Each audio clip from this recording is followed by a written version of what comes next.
Hello dear students, कैसे हैं आप सब? एकदम बढ़िया।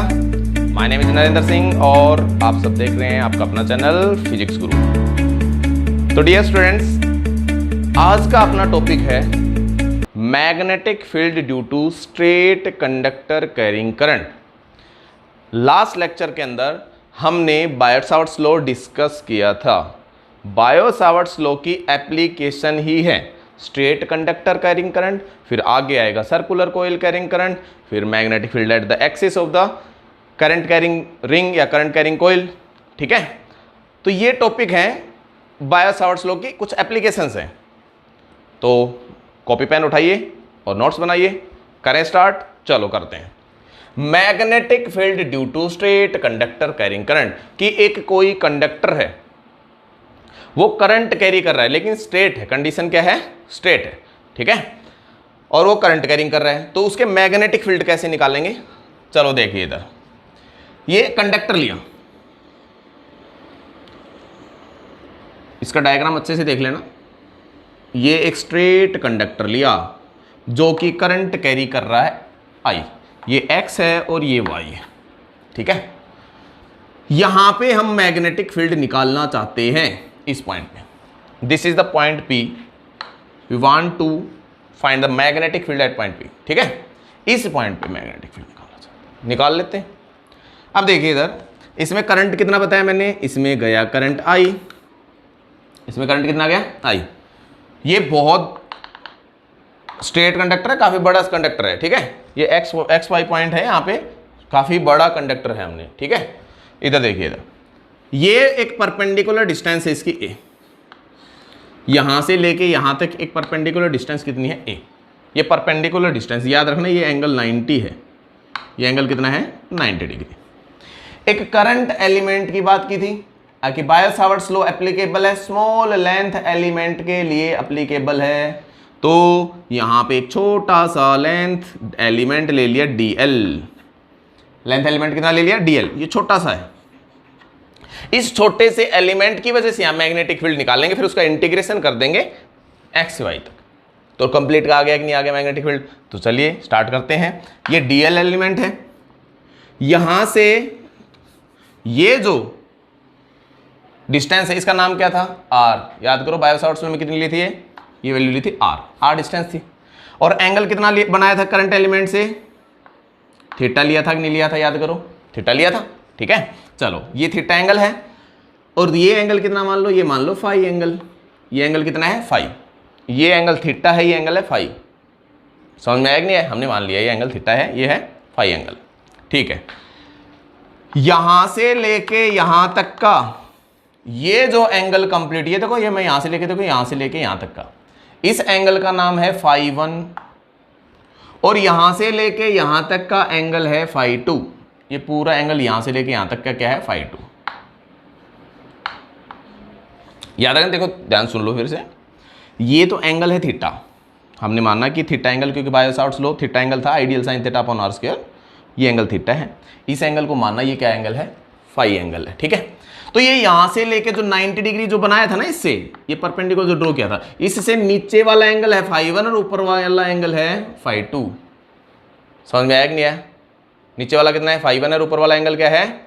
फाई 2 एंगल है। ठीक है, अब इधर देखिए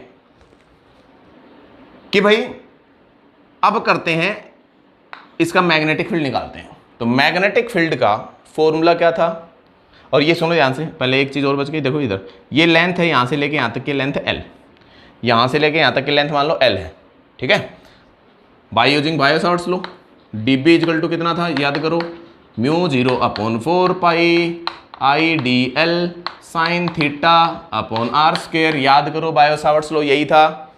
ये बायो-सावर्ट्स लॉ का फॉर्मूला है, इसको अच्छे से लर्न कर लेना। ठीक है, इसी से ही अपन सोल्व करेंगे magnetic field, straight conductor, circular coil, दोनों इसी से डिस्कस करेंगे। ठीक है, तो भाई करंट I है, देखो DL लेंथ एलिमेंट है, साइन थीटा ये हो गया और r² परपेंडिकुलर, ये डिस्टेंस r², ये r पर, ये सॉरी डिस्टेंस थी इसकी। ठीक है, तो क्या किया जाए? सबसे पहले देखो साइन थीटा, अब इधर देखो μ0/4 pi IDL sine theta, theta है, यहाँ पे फाई 1 फाई 2 एंगल दे दिया अपन ने। समझ में आया कि नहीं है? यहाँ पे क्या दे दिया? Phi 1 phi 2। तो पहले इसको सोल्व करते हैं। तो इसके किसकी वैल्यू निकाले पहले, theta plus phi equal to कितना है 90 डिग्री दिख रहा है, 90 डिग्री हो गया कि नहीं हो गया, theta plus phi equal to कितना हो गया 90 डिग्री। तो थीटा की वैल्यू कितनी आई यहाँ से 90 माइनस फाई, और साइन थीटा की वैल्यू कितनी होगी, साइन थीटा की वैल्यू पुट कर दो इसमें, तो साइन 90 माइनस फाई। एक बात बताओ, साइन 90 माइनस फाई कितनी होती है, cos phi. Sine first quadrant में ऑल पॉजिटिव और चेंज हो जाएंगे, ठीक है। तो इसका मतलब कितना होगा, साइन थीटा इक्वल टू कितना हो गया, कोस फाई हो गया कि नहीं हो गया। अब इसका मतलब इसकी वैल्यू तो आ गई।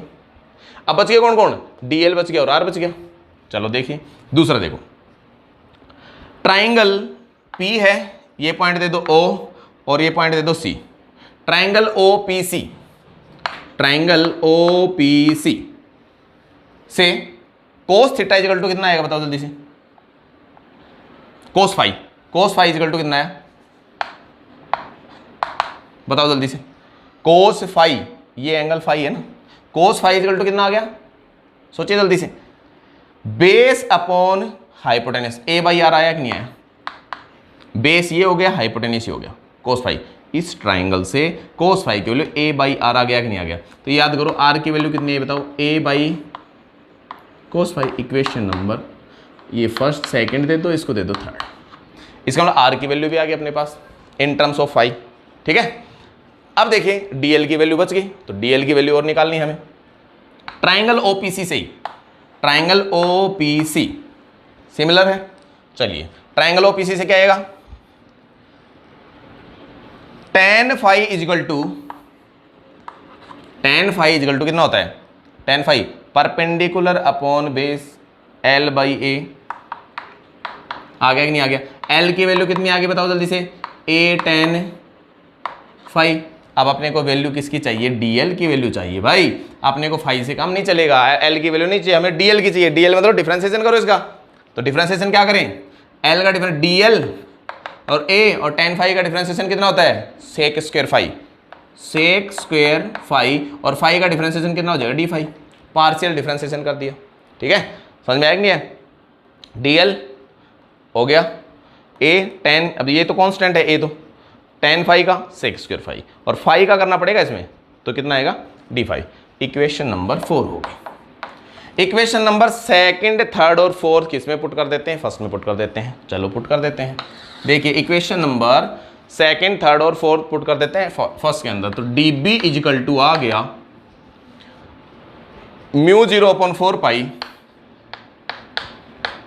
आई एज इट इज। डीएल की वैल्यू देखो, आई डीएल की वैल्यू कितनी, a sec square phi D phi, a sec square phi D phi. आगे कौन बच गया भाई, साइन थीटा की वैल्यू कितनी है, cos phi, divided by r square, r का है a upon cos phi whole square, a upon cos phi का होल स्क्वायर, ठीक है। चलो d B equal to mu 0/4 pi I, इसकी वैल्यू कितनी देखो, ए स्क्वायर आ गया और कोस स्क्वायर फाई आ गया। अब देखो साइन स्क्वायर फाई को हम क्या लिख सकते हैं, 1/कोस स्क्वायर फाई, इसको लिख दें, तो इसकी वैल्यू कितनी है, a I a sec square phi D phi cos phi आ गया कि नहीं आ गया। और नीचे क्या लिख सकता हूँ इसको, ए स्क्वायर और 1/कोस स्क्वायर फाई कितना होता है, सेक स्क्वायर फाई होता है। अरे 1/कोस स्क्वायर फाई इजिकल टू कितना होता है, सेक स्क्वायर फाई। क्यों, क्योंकि कोस ऊपर जाके 1/कोस फाई सेक फाई होता है, तो इसकी वैल्यू में क्या लिख सकता हूँ डायरेक्ट यहाँ पे, sec square phi. Sec square phi से सेक स्क्वायर फाई कैंसिल हो गया, ए के से एक उड़ा दिया गया। डी बी की वैल्यू कितनी आ गई बताओ, mu 0 I cos phi D phi divided by नीचे कितना बच गया, सिर्फ ए, तो 4 पाई और ए बच गया नहीं बच गया। हमें क्या चाहिए, हमें तो बी चाहिए मैग्नेटिक फील्ड, तो मैग्नेटिक फील्ड निकालना है तो बी, तो करना पड़ेगा इंटीग्रेशन। इंटीग्रेशन किया, इंटीग्रेशन कितना किया, mu 0 I cos phi D phi upon 4 pi a. अब देखिए कांस्टेंट टर्म बाहर आ जाएंगे और लिमिट क्या लगेगी, देखो ध्यान से, -φ1 φ2। क्यों, अब ये ध्यान रखना इस बात का, कैसे, तुम यहां खड़े थे, देखो इधर तुम यहां खड़े थे, तुमने ये सामने वाला ये एंगल है, ठीक है। अगर इससे 90 डिग्री से नीचे जाओगे माइनस, ऊपर जाना पड़ेगा तो क्या लेना पड़ेगा प्लस। एंगल नीचे की तरफ क्या होगा, अरे नीचे तो क्लॉकवाइज जा रहा है, ये सॉरी एंटी क्लॉकवाइज घूम रहा है और ऊपर क्या घूम रहा है क्लॉकवाइज। तो एंगल कभी भी ऐसे आ जाए तो नीचे वाला क्या होगा माइनस, तो ऊपर वाला प्लस। तो इसमें ये यहाँ से लेके यहाँ तक का एंगल कितना था φ1, तो -φ1 और ऊपर वाला कितना था φ2। तो यहाँ पे क्या लगा दो लिमिट -φ1 to φ2। अरे देखो तुमने यहाँ छोटे से का निकाल लिया, अब इंटीग्रेशन में जोड़ना तो कंप्लीट का निकालना है तो यहां से लेके यहां तक का इंटीग्रेशन करना पड़ेगा। अरे छोटे की वजह से यहां पे तो मैग्नेटिक फील्ड डी आया है। अब तुम्हें क्या चाहिए बी, तो बी निकालना है तो कंप्लीट का इस पूरी यहां से लेके और यहां तक का वायर का मैग्नेटिक फील्ड चाहिए हमें, है ना। यहां तक का यहां से लेके यहां तक के वायर का मैग्नेटिक फील्ड चाहिए, तो क्या करना पड़ेगा इंटीग्रेशन करना पड़ेगा। ठीक है, समझ में आया कि नहीं है। तो देखिए इधर -φ1 to φ2, चलिए μ0 I cos φ d five upon 4 ये आ गया कि नहीं आ गया। चलिए b इजिकल टू जितनी भी कांस्टेंट टर्म है इंटीग्रेशन से बाहर ले आओ। μ0 I 4 ये बाहर आ गया, μ0 I अपॉन 4 ये बाहर आ गया। इंटीग्रेशन किसका बच गया, इंटीग्रेशन -φ1 to +φ2 और cos φ d फाई। cos φ का इंटीग्रेशन होता है sin φ। तो b equal to μ0 I upon 4 और sin φ और लिमिट क्या लगा दी -φ1 to φ2। तो भाई b की वैल्यू कितनी होगी, b की वैल्यू होगी μ0 I 4 और sin φ। तो साइन अपर लिमिट पुट कर दो एक बार, तो अपर लिमिट तो है φ2 और माइनस लोअर लिमिट कितना हो गया साइन -φ1। ठीक है, तो इसका मतलब कितना हो गया यहाँ पे, इसकी वैल्यू होगी b इजकल टू μ0 I 4 और ये हो गया साइन माइनस थीटा होता है minus sine theta, sine minus theta होता है माइनस साइन थीटा। तो साइन -φ1 कितना हो गया माइनस साइन φ1, तो माइनस माइनस कितना हो प्लस, तो डायरेक्ट लिख दो साइन φ2 प्लस साइन φ1। ये फॉर्मूला अच्छे से लर्न कर लेना, न्यूमेरिकल्स में ये ही यूज होगा, ये फॉर्मूला याद कर लेना। ठीक है, समझ में आया कि नहीं है। चलो मैं मिटा देता हूं, फटाफट से नोट करो पहले एक बार, इसको नोट कर लिया। चलिए देखिए इधर मैं ये मिटा देता हूं अब। अरे देखो इधर एक बार फिर से देख लो, ये कंप्लीट जो है इसका छोटे से का निकाल लो मैग्नेटिक फील्ड और यहां से लेके यहां तक का इंटीग्रेशन करना है। तो हमने बायो-सावर्ट्स लॉ लगाया, डीएल की वैल्यू tan φ से निकाल ली, साइन थीटा की वैल्यू 90 प्लस थीटा, थीटा की वैल्यू पुट करते कोस φ आ गया। क्योंकि इंटीग्रेशन दो वेरिएबल के टर्म में नहीं होगा, कंप्लीट एक ही वेरिएबल चाहिए, इसलिए हमने क्या किया इसको कंप्लीट को एक ही वेरिएबल के टर्म में हमने डिवाइड कर दिया, सॉरी पुट कर दिया इसके अंदर। तो सभी की वैल्यू देखो, इसकी भी कोस φ की टर्म में आई वैल्यू, इसकी भी कोस φ की टर्म में आई, इसकी देखो φ की टर्म में आई कि नहीं आई, तीनों की वैल्यू। अब इसका मतलब पूरा इंटीग्रेशन यहाँ फाइव लिमिट भी φ1 φ2 होंगी, तो मैं अगर φ1 φ2 होता है यहाँ पे θ1 θ2 होता है, फिर इंटीग्रेशन कैसे करते, इस वजह से सभी को किसमें φ की टर्म में हमने कन्वर्ट किया। तो इधर देखिए अब मिटा देता हूं ये।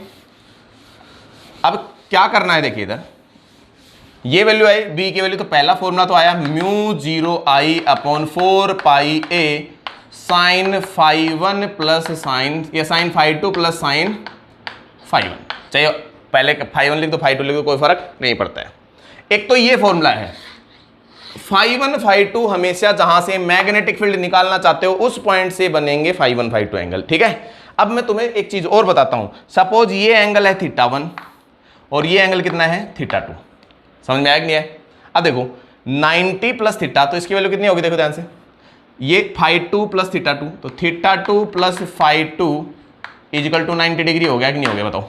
तो φ2 की वैल्यू कितनी होगी 90 माइनस θ2 आया कि नहीं आया, तो 90 माइनस थीटा, तो इसका मतलब साइन φ2 की वैल्यू कितनी आई साइन 90 माइनस θ2, और साइन 90 माइनस θ2 कितना होता है कोस θ2। इसका मतलब साइन φ2 कोस θ2 के बराबर है कि नहीं है, बिल्कुल है। तो इसी फॉर्मूले को हम लिख सकते हैं b equal to μ0 I upon 4 cos θ2 plus cos θ1, क्योंकि θ2 आएगा ऐसे ही सिमिलर θ1 भी आएगा, कोस θ1 भी आएगा। तो ये दूसरा फॉर्मूला है, ये कंडक्टर से बनेगा, कंडक्टर से एंगल लेंगे तो θ1 θ2 लेंगे, और अगर परपेंडिकुलर जो है जहां से मैग्नेटिक फील्ड पॉइंट पे निकालना चाहते हैं उससे अगर एंगल लेंगे तो φ1 φ2 एंगल होंगे। समझ में आया कि नहीं आया, अच्छे से नोट कर लो फटाफट से जल्दी करके एक बार, कर लिया नोट। अब करते हैं इनकी स्पेशल केस। ठीक है, स्पेशल केस क्या होगी, इधर देखिए,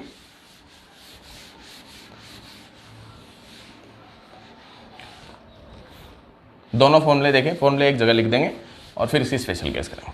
फर्स्ट स्पेशल केस देखिए इधर कि भाई ये तो मिटा ही देता हूं मैं इसको भी,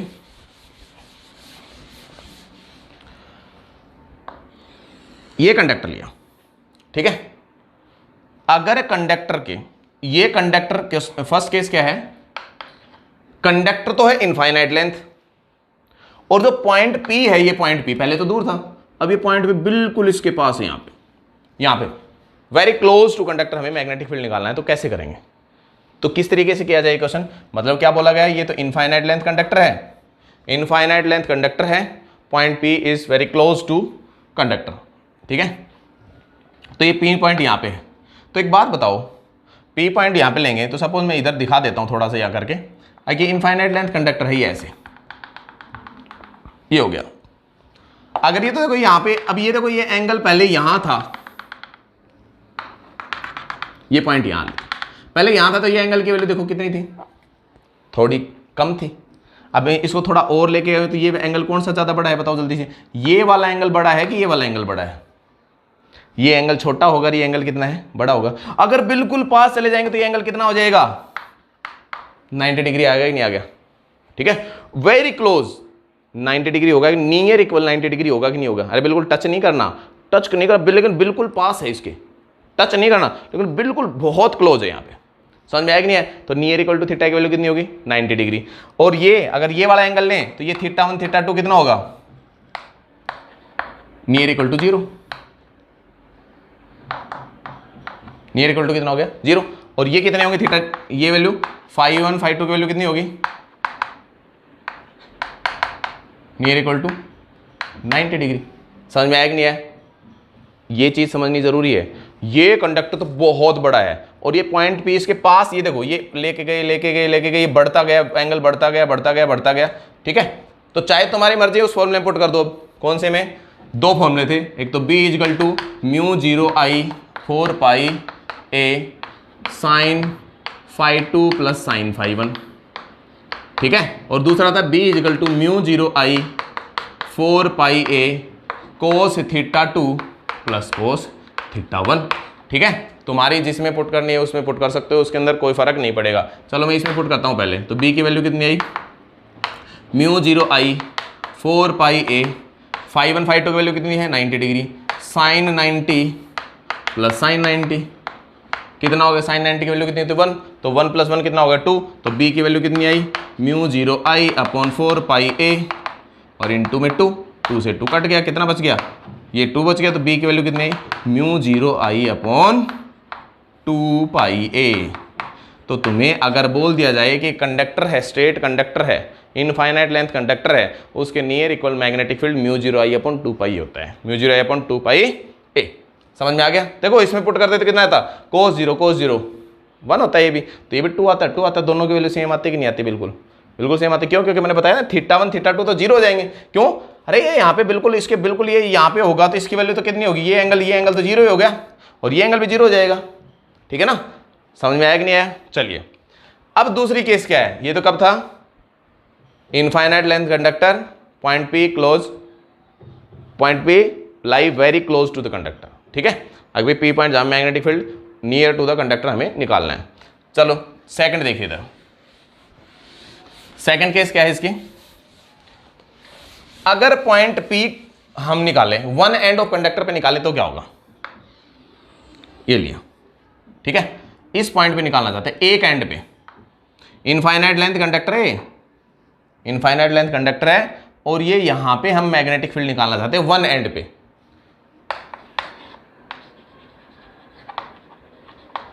magnetic field eight one end of infinite length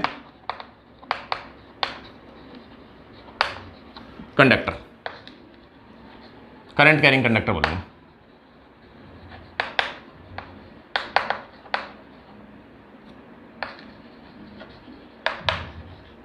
ठीक है। ठीक है, करंट कैरिंग कंडक्टर, ये वैल्यू आएगी। अब देखो इस पॉइंट पे ले, अब एक बात बताइए, यहां पे तो क्या होगा, ये एक एंगल तो 0 और एक एंगल क्या होगा 90। तो देखिए ध्यान से, ये मैं अगर बोलूं यहां पे लेके गए तो देखो ये एंगल तो कितना हो गया, थीटा की वैल्यू 0, थीटा 1 था नहीं, थीटा 1 0, लेकिन ये एंगल थीटा 2 क्या होगा 90 डिग्री।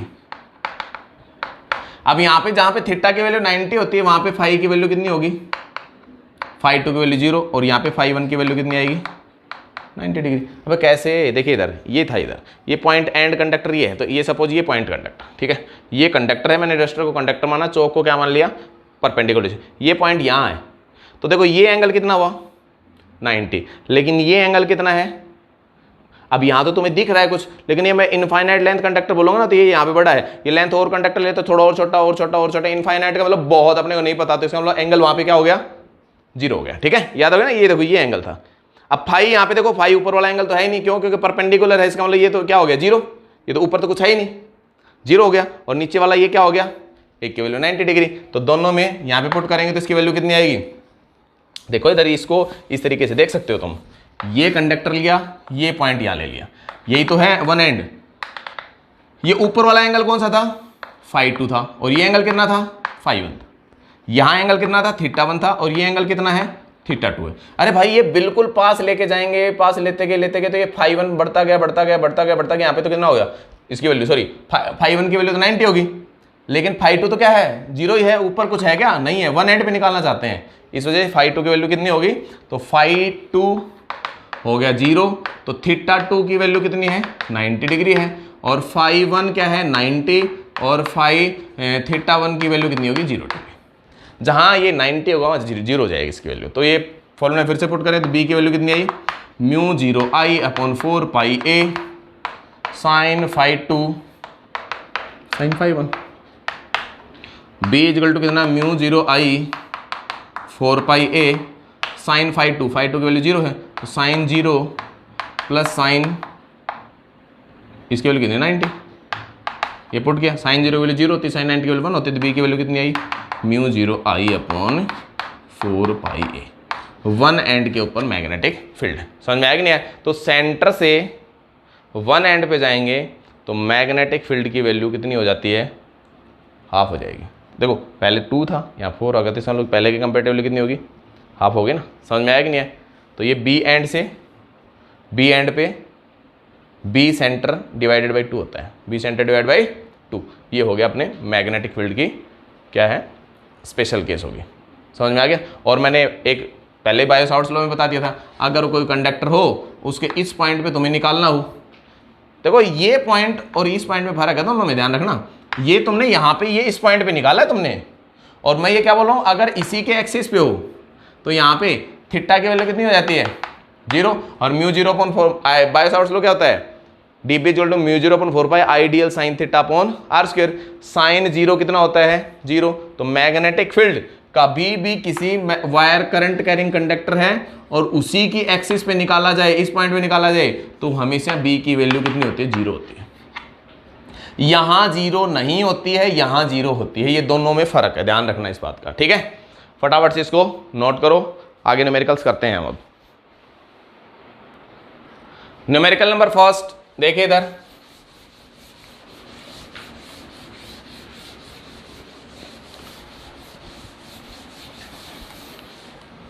न्यूमेरिकल नंबर फर्स्ट देखिए इधर,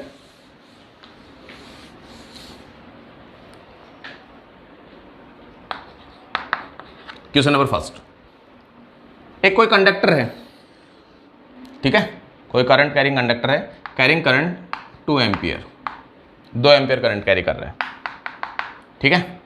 ये यहां पे एक पॉइंट है, ये बना रहा है एंगल, ठीक है, यहां से ये 10 सेंटीमीटर पे है, ये डिस्टेंस कितनी है 10 सेंटीमीटर है यहां से, ये एंगल है 60 डिग्री है, 30 डिग्री सपोज, ये 60 डिग्री है, ये है 30 degree. Find the magnetic field,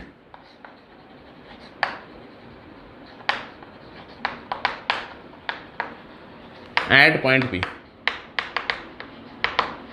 at point P, ठीक है।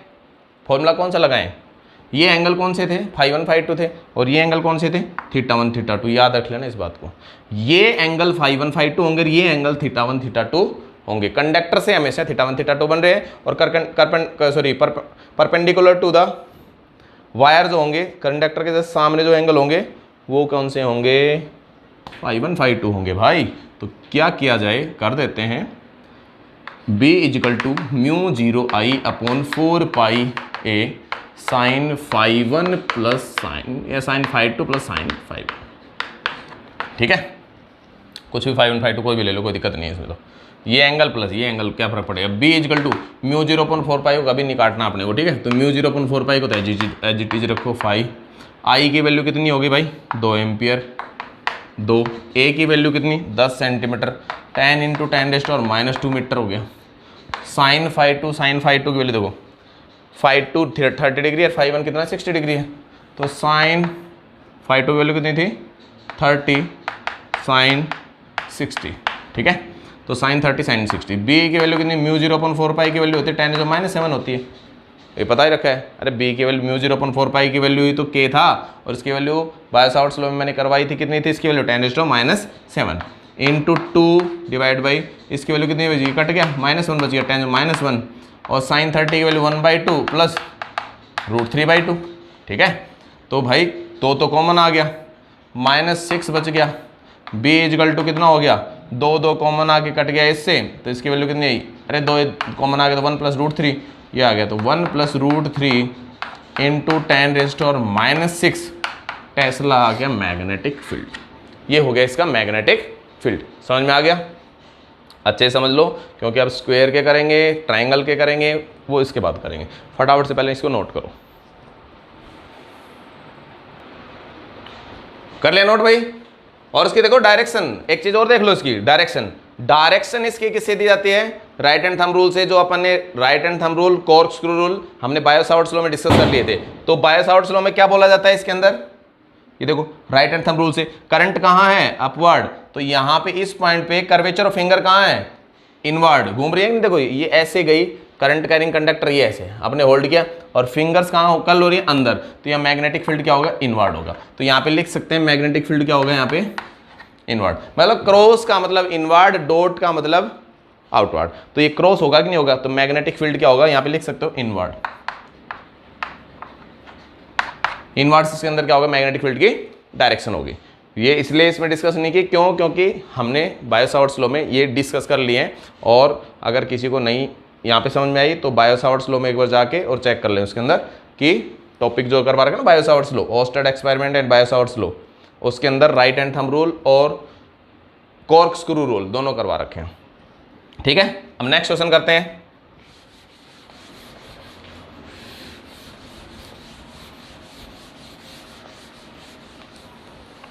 क्वेश्चन नंबर 2 देखिए, मैग्नेटिक फील्ड किसका निकाल रहे हैं, अब एक स्क्वायर का निकालते हैं। ये हमने लिया, एक स्क्वायर लिया, इसका मैग्नेटिक फील्ड निकालना चाहते हैं भाई।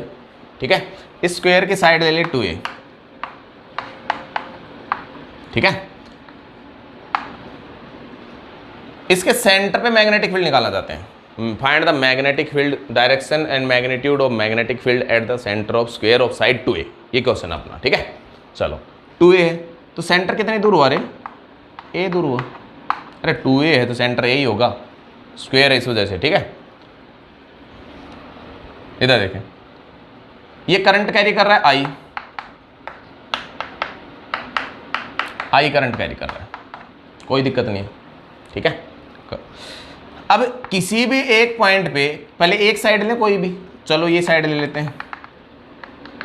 तो एक बात बताओ, ये परपेंडिकुलर डिस्टेंस तो यही होगी, इसका ये एंगल कितना होगा बताना जल्दी से। अरे ये एंगल कितना होगा, ये और ये दोनों एंगल बराबर ही होंगे। क्यों, क्योंकि ये a है तो ये भी कितना है, a है। तो ये जब दोनों साइड बराबर हैं तो एंगल भी क्या होंगे, बराबर। और एंगल कितने होंगे, 45 होंगे कि नहीं होंगे। ये भी 45 और ये भी कितना होगा, 45। तो ये भी कितना हो गया, 45।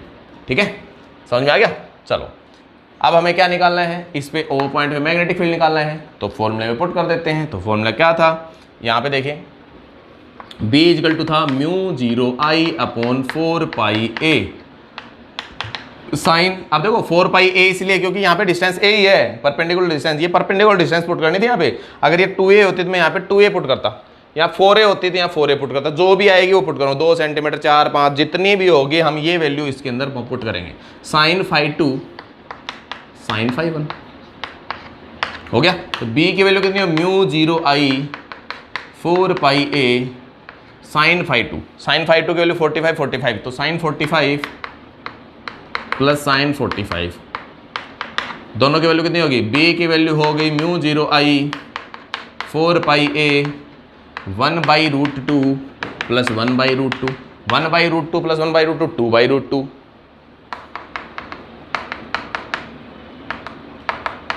2/√2, 2/√2 को √2 लिख सकते हैं क्योंकि ऊपर √2 मल्टीप्लाई √2, इसके पूरे की वैल्यू √2 आ गई। Mu 0 i √2/4 pi a, magnetic field आ गया। अब ये मत समझना इसका आंसर आ गया, नहीं, ये तो भाई एक की वजह से है मैग्नेटिक फील्ड। इसकी डायरेक्शन कहाँ होगी बताओ जल्दी से, इसकी डायरेक्शन कहाँ है, इनवर्ड। क्यों, अरे देखो करंट गया ऊपर, ये गया अंदर, तो इस पॉइंट पे मैग्नेटिक फील्ड इनवर्ड होता। अगर ये पॉइंट यहाँ होता ना तो ये क्या होता, आउटवर्ड। देखो ये इनवर्ड, ये आउटवर्ड, समझ में आया कि नहीं आया। चल देखिए इधर, यहाँ मैग्नेटिक इनवर्ड, चलो इसकी ओर देख लेते हैं डायरेक्शन।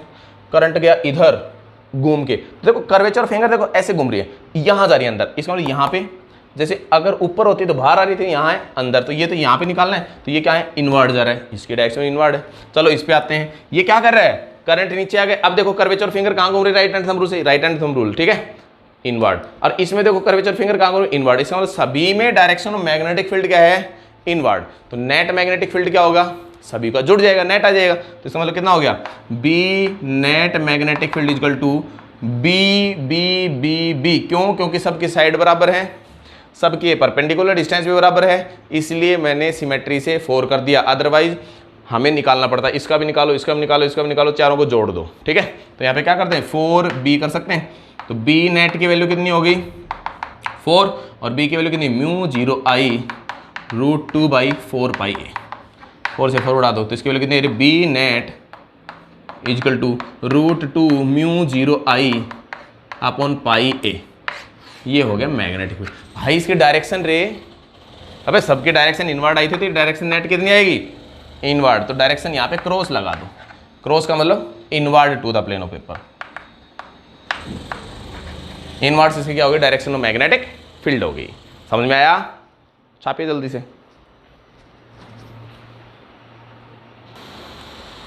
आइए करते हैं नेक्स्ट क्वेश्चन। नेक्स्ट क्वेश्चन देखिए, चलो अब की बार स्क्वायर की जगह ट्रायंगल लेके देखते हैं कि ट्रायंगल पे कैसे निकलेगा मैग्नेटिक फील्ड, ठीक है। ट्रायंगल के सेंट्रोइड बोल सकते हो। ये ली ट्रायंगल, इक्विलेटरल ट्रायंगल है, ठीक है, इक्विलेटरल ट्रायंगल है। सबकी साइड वो ए ले लेते हैं अपन, तो ठीक है, ए ले लेते हैं अपन, ए लेते हैं, ए लेंगे, ठीक है। करंट कैरी कर रही है ट्रायंगल आई, चलो इसको करंट को मैं उल्टा भेज देता हूँ। ये है करंट इधर जा रहा है भाई, करंट चला इधर, ठीक है। अब करंट इधर जा रहा है, आपने को मैग्नेटिक फील्ड फाइंड करना है इस पॉइंट पे, सेंट्रोइड पे, magnetic field at point P. समझ में आया मेरी बात, क्या है, एक इक्विलेटरल ट्रायंगल है जो आई करंट कैरी कर रही है भाई, करंट जा रहा है इस तरीके से जा रहा है, दिख रहा है अपने को, ठीक है। सबकी साइड बराबर है, सबकी साइड क्या है, बराबर। Find the magnetic field at point P, इस पॉइंट पे मैग्नेटिक फील्ड फाइंड करना है। चलिए फाइंड करते हैं। देखिए कोई भी साइड लेनी है अपने को तो वही याद आता है, क्या, सबसे पहले θ1 θ2 का ध्यान करो या φ1 φ2 का ध्यान करो, ठीक है। एक बात बताओ जल्दी से, ये एंगल कितना होगा जल्दी बताओ, पूरा एंगल कितना होगा, पूरा एंगल कितना होगा, 60 डिग्री। इक्विलेटरल ट्रायंगल है तो कितना होगा, 60 डिग्री होगा। और अपने को पता है सेंटर से कितनी आएगी, ये मिड पॉइंट होता है ना, तो इसकी वैल्यू कितनी आती है, 30 डिग्री। ये 30 डिग्री, और ये कितना होता है, परपेंडिकुलर है, तो ये तो कितना है, 90 डिग्री। तो देखा जाए तो ये कितना होगा, 60 डिग्री। तो ये भी कितना होगा, 60 डिग्री होगा कि नहीं होगा, बताओ जल्दी से, ठीक है। तो तुम्हारी मर्जी है, चाहे 30 से करो तो कोस लगाना पड़ेगा, क्योंकि कंडक्टर से तो कोस आता है, और परपेंडिकुलर डिस्टेंस से हमेशा क्या आता है, साइन आता ही नहीं आता, ठीक है। तो साइन करते हैं, साइन से कर देंगे अपन, ठीक है। ये डिस्टेंस कितनी आएगी, यहाँ से लेके ये परपेंडिकुलर डिस्टेंस निकालनी पड़ेगी, ये a डैश आएगी, a डैश की वैल्यू और निकाल लो बस। इस ए डैश की वैल्यू हमें निकालनी पड़ेगी, ये यहाँ से लेके, क्योंकि जब तक म्यू 0 आई अपन 4 पाई परपेंडिकुलर डिस्टेंस ए, 4 पाई ए होता है ना, ए परपेंडिकुलर डिस्टेंस, तो पहले सबसे पहला काम क्या किया जाए, इसकी वैल्यू निकालें ए डैश की। तो बताओ ये पूरा ए था, तो यहाँ से लेके यहाँ तक कितना होगा, a/2 होगा कि नहीं होगा, बताओ जल्दी से।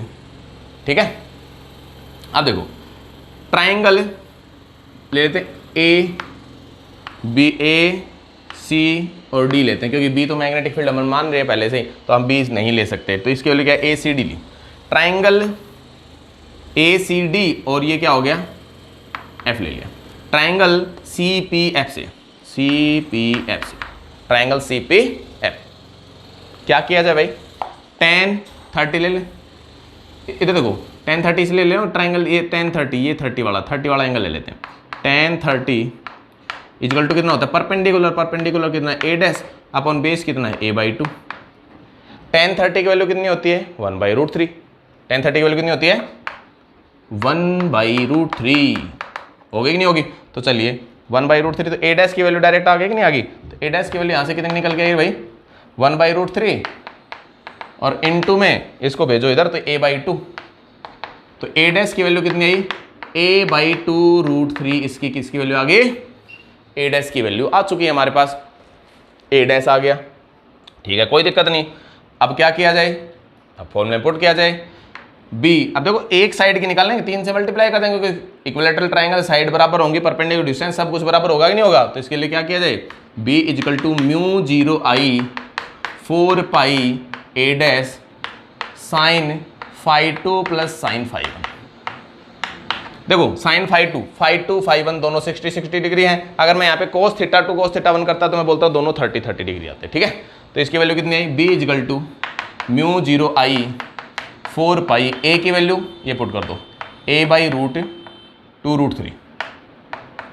ठीक है, और sine phi 2 60 sine 60 plus sine 60।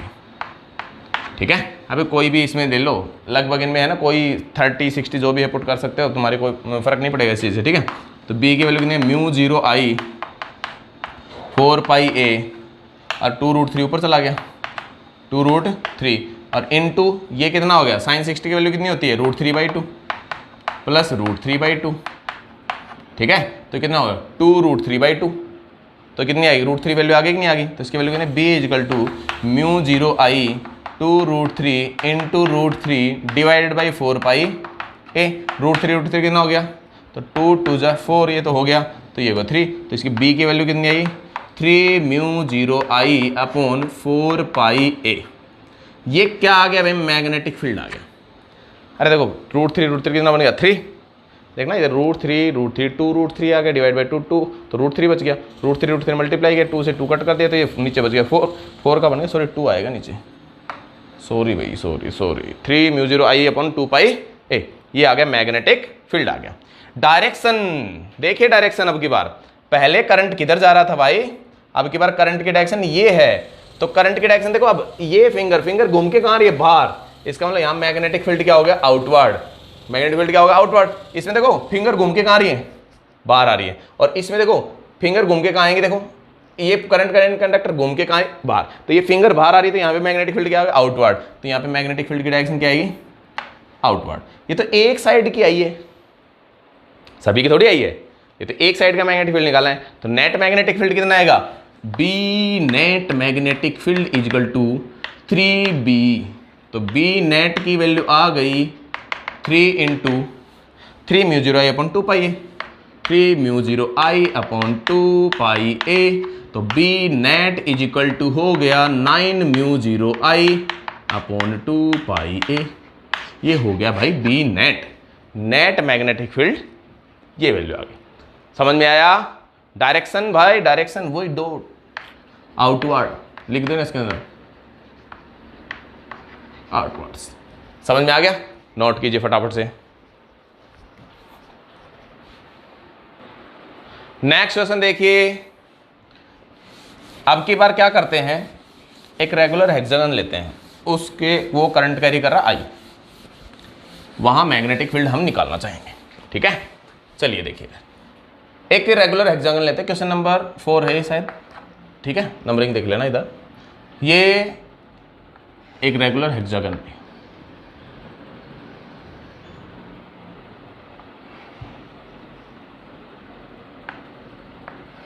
ये ले, ठीक है भाई, सही बन गया, ठीक है। ये इसका सेंटर है, ये करंट कैरी कर रहा आई,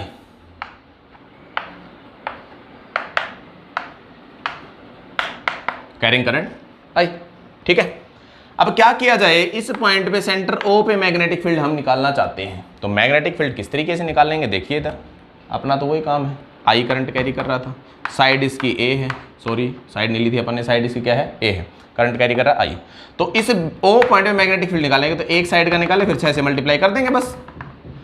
रेगुलर हेक्सागन में तुम्हें एक बात पता होगा, ये एंगल पूरा 60, ये पूरी क्या होती है, इक्विलैटरल ट्रायंगल बनती है यहाँ पे, ये साइड भी ए होती है इसकी और ये भी क्या होती है, ए ही होती है, ठीक है। तो क्या काम किया जाए, इसकी वैल्यू निकाल लेनी पड़ेगी हमें, किसकी, ये वैल्यू, ये साइड भी कितनी होगी ए, ये एंगल कितना होगा 60 डिग्री, तो परपेंडिकुलर ये डिस्टेंस कितनी होगी, इसकी वैल्यू ए है तो ये मान लो ए डैश होगी, इसकी वैल्यू कितनी होगी ए डैश, वही सेम, ये 60 है तो ये तो 90 डिग्री था, ये कितना हो जाएगा 30 डिग्री होगा, और ये भी कितना होगा 30 डिग्री होगा।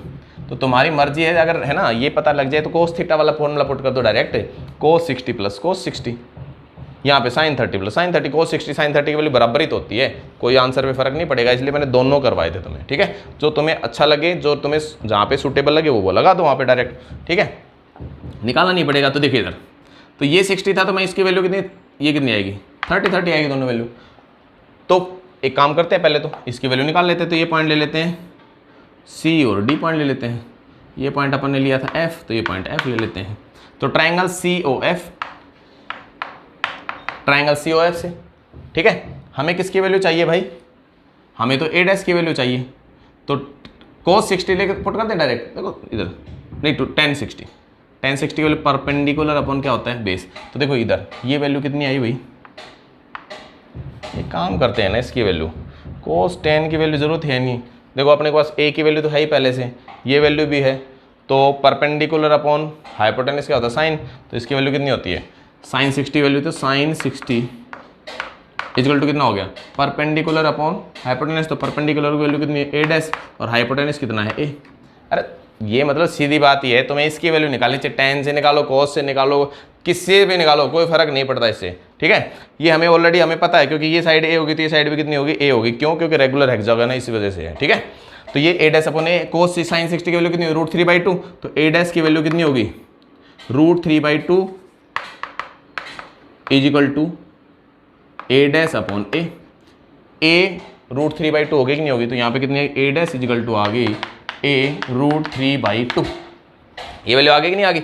चलिए ए डैश की वैल्यू आ गई, चलो अब हम निकालते हैं पहले इसका मैग्नेटिक फील्ड, तो बी इज इक्वल टू कितना आएगा μ0I अपॉन 4π ए डैश साइन, डायरेक्ट पुट कर दो, अब साइन 5 + 5 2 30 है, साइन 30 प्लस साइन 30, ये वैल्यू होगी साइन 30 की वैल्यू 1/2 हो गया 1, तो b is equal to μ0I upon 4π a √3/2, और ये हो गया साइन 30 की वैल्यू होती है 1/2 और ये होते हैं 1/2, तो इसकी वैल्यू होगी 1, तो ये कितना आ गया b is equal to 2 μ0I upon 4π a, और ये 4√3 कर देता हूँ 4√3π a, ये वैल्यू होगी b।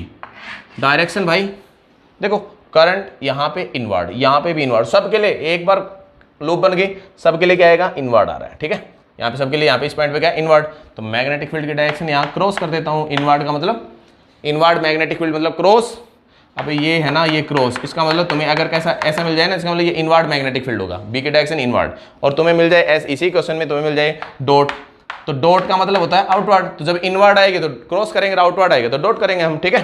तो इसकी वैल्यू क्या होगी, ये वैल्यू आ गई। अब हमें तो क्या करना है, सबका निकालना है भाई, तो सबका निकालने के लिए क्या किया जाएगा, साइड कितनी 1 2 3 4 5 6, एक जगह 6 साइड होंगी, 6 से मल्टीप्लाई कर दो, तो B net is equal to 6b, तो बी नेट की वैल्यू आ गई 6 टाइम, और बी कितना 2 μ0I 4√3π a, ये हो गया कि नहीं हो गया, तो इसकी वैल्यू कितनी होगी 3 2 2 2 उड़ा दो, तो इसकी वैल्यू कितनी आई 3 ऊपर चला गया, तो बी नेट की वैल्यू कितनी आ गई यहाँ से 3μ0I अपॉन √3πa। ये √3 ऊपर भेज दें तो कितनी वैल्यूज बन सकती है इसकी वैल्यू? √3μ0I upon πa। और डायरेक्शन मैग्नेटिक फील्ड की क्रॉस। ये हो गया हमारा B net. Net magnetic field हमने निकाल लिया। समझ में आया कि नहीं आया? सबको समझ में आ गया? तो इसी के साथ हम स्ट्रेट कंडक्टर कैरिंग करंट को यहीं पे और करते हैं। Okay, bye bye. अच्छे से पढ़िए और अच्छे से नोट्स बनाइए। Okay, bye bye.